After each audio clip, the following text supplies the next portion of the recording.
Good morning, guys. How are y'all this early Saturday morning, 7:25?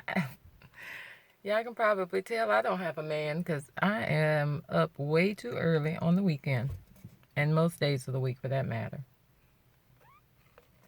I had to go get my Java so I can start my day. But anyhow, what did I want to talk to y'all about today? So it's supposed to storm again in Texas and Houston in my area. So I'm just sitting here and waiting for the downpour so I can figure out my day.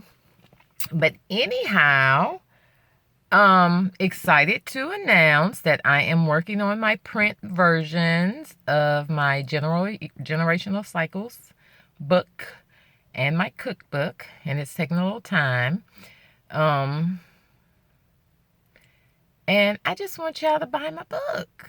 I really do, because I think the subject matter is so important for our community, guys. I mean, the fact that we have so much dysfunction within our community, and dysfunction I see on a daily basis. I just want our community to be, I want all people just to be healed and happy and relatable and understanding and bitterless. And I want people to have self-esteem, and I want people to flourish. And I just want people to be great. But in order for them to be great, or for us to be great, we have to figure out why we are so fucked up.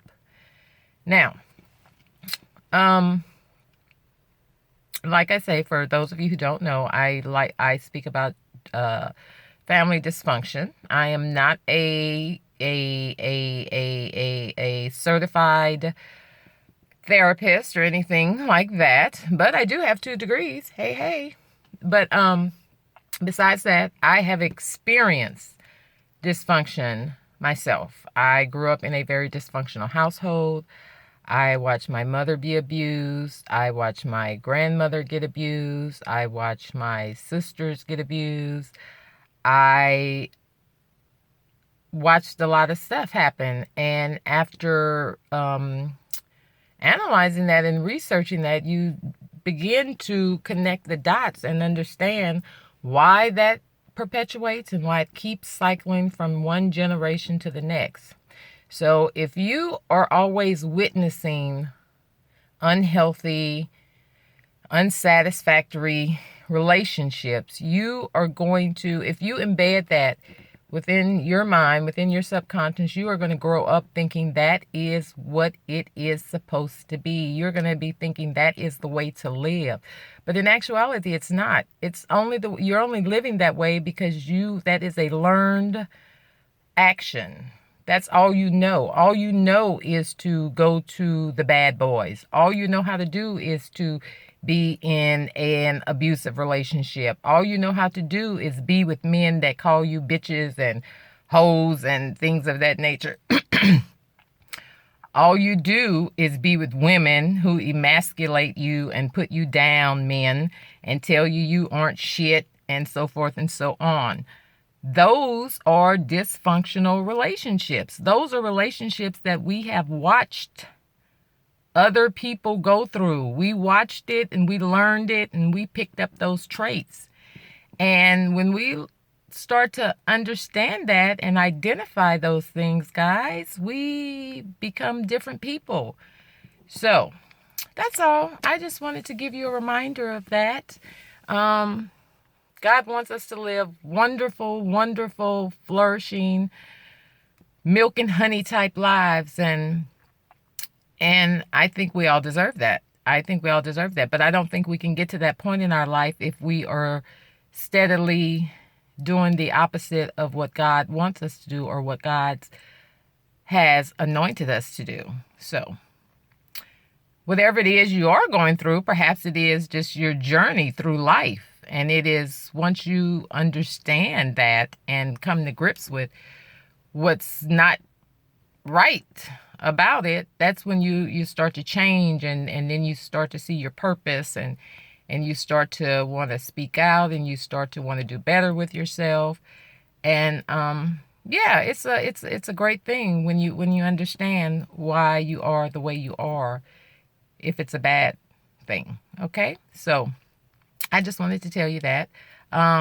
Next time we talk, I'll tell you how. But you can go check out some of my other videos, guys. Go check out some of my other YouTube videos from years ago. A couple of years ago, I think I started making them and talking about this subject, and this is probably how long it's been since then that I also created the journal and the course to accommodate this subject, because I think it is very important that we evaluate ourselves and our lives and our situations so that we can just be better people and be more productive and be happy and be financially successful and be emotionally stable and all those good things. But if we have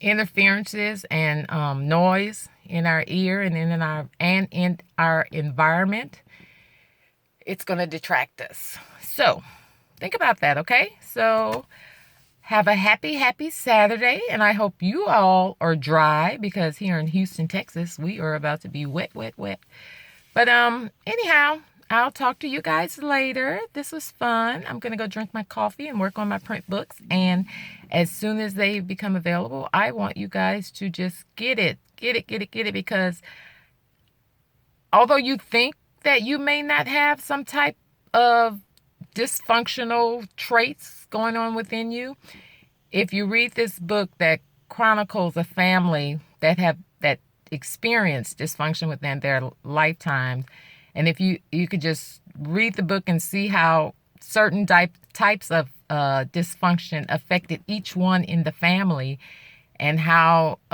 what the result was, you'll probably be able to have a better understanding and connection of generational cycles and how they operate and how they work. Okay, so I'm excited about that. I hope you guys are too. I hope you want to learn and be healthier, healthier, happier, more secure people. That's all we want to do. Okay, so anyhow, I'll talk to you guys later. Happy May, happy Saturday, and be blessed. Mwah.